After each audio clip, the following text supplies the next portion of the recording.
Hey, welcome to the Influency Podcast. I'm Hadar, your host, and today I'm going to share with you 3 effective exercises that will help you speak with clarity.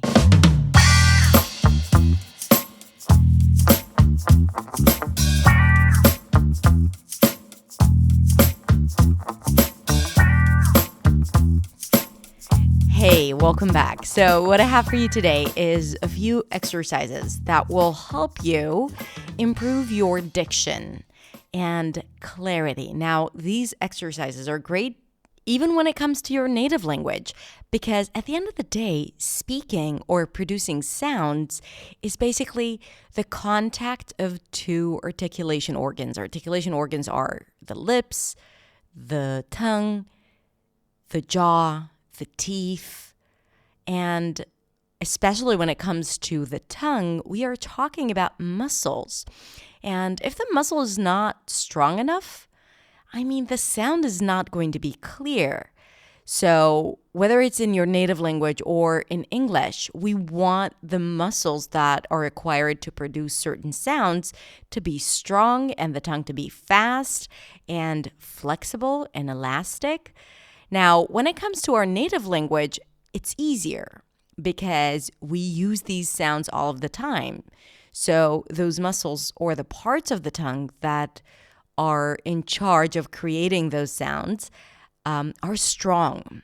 We don't need to exercise them.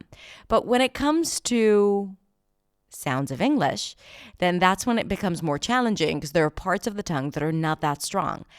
And I have created a bunch of different exercises to help you with that, including my daily practice routine or the R boot camp. But today I have a general exercise that can help you boost your clarity and diction, both in English and in your native tongue. So if you feel that sometimes you're mumbling or people don't understand you, this is for you. Now, as many of the episodes here on my podcast, this is the audio version of my video, so you can also watch it. I'm going to post the link in the show notes if you want to see the visuals, but you can definitely just listen to it and then practice it at your own time. So let's take a listen.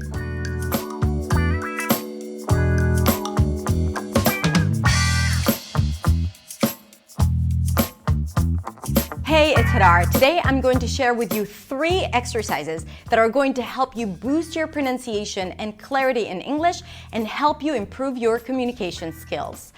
In the past, I've only shared these exercises with my students, but today I'm sharing them with you as well. But before we begin, if you are new to my channel, then welcome. My name is Hadar. I'm a non-native speaker of English, and I'm here to help you speak English with clarity, confidence, and freedom, and help you fall in love with how you sound in English. So make sure to subscribe and click the bell to get all the notifications. So let's begin. To do these exercises, you'll need 2 things. 1, a text, any kind of text, and the other one is a wine cork, any kind of wine. You could drink the wine before, it might help, but you don't have to. This is the text I've chosen for you today. So pick a part in the text that you'd like to read, and again, it could be an email or a news article or any type of script that you find online. Find something that is fun and interesting. That is my only recommendation, but it's not a must. So I'm going to randomly choose a paragraph and then just read it first out loud. Here goes. Are you kidding? The last thing they expected was Mickey Knox to get up close and personal. They wanted a follow-up episode and wouldn't have taken anything I'd given them. Good. The first exercise is with a wine cork. What I want you to do is to stick it between your teeth and to say that text with a wine cork inside.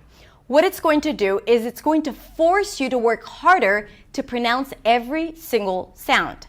At the same time, let's agree that it's not going to sound clear, so don't worry about it. Remember that it's an exercise for the tongue and for your mouth. Let's do it. Are you kidding? The last thing they expected was Mickey Knox to get close and personal. They wanted a follow-up episode and wouldn't have taken anything I'd given them. The TH is exceptionally challenging. Think, theory, set.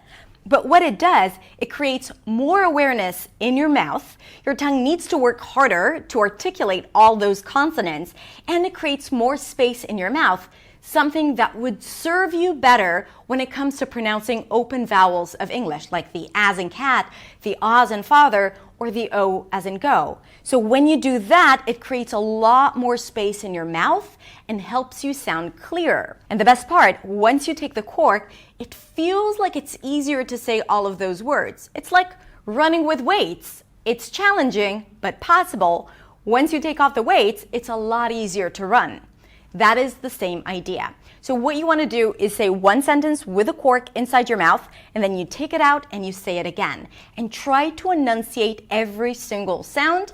Of course, all the b and p and th are going to be a little more challenging because you can't actually close your mouth. If it's really challenging, you can cut through the wine cork and use a smaller space between your teeth.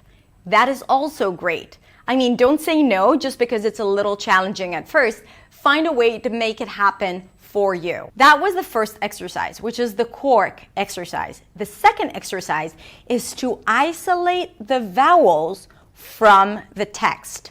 Now that might be a little more challenging, especially if you don't have a lot of knowledge of the English vowel sounds. And for that, I have the precise video for you, and I'm going to link to it in the description to teach you all the different vowel sounds of American English. But still, it forces you to try and isolate in your head what vowel sound it is. So instead of reading words, you should be reading vowels. So a sentence like, "Are you kidding?" may sound something like this. R, I. R, we hear the R because it's an R colored vowel.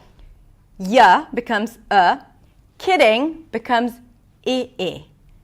R, I. The last thing they expected, a, I, a, the last thing they expected, a, they, expected, was Mickey Knox to get up close and personal.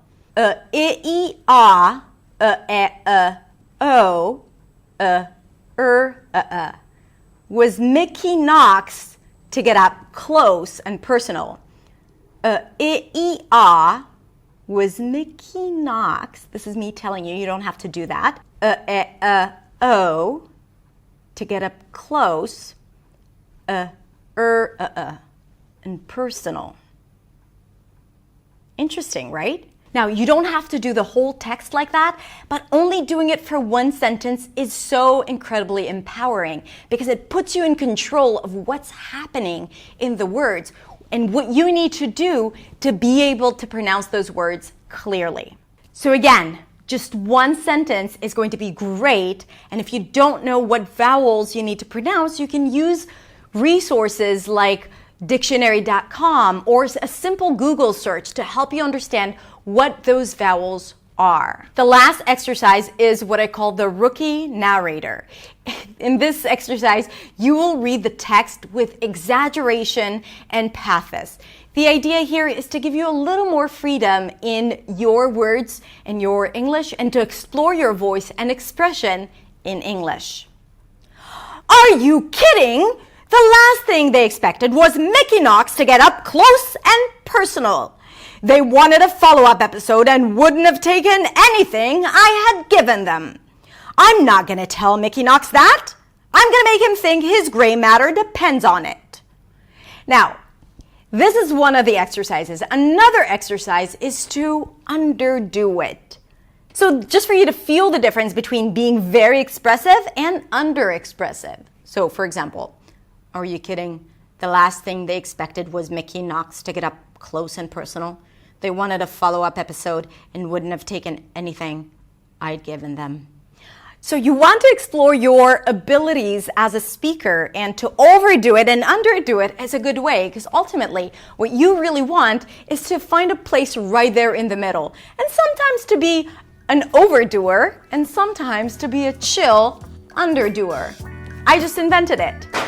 Anyway, these are the 3 exercises. the cork exercise, the extract the vowel exercise, and the rookie narrator exercise. Which one of the 3 is your favorite and you are going to start doing it as you practice your pronunciation? Thank you so much for watching, and I will see you next week in the next video.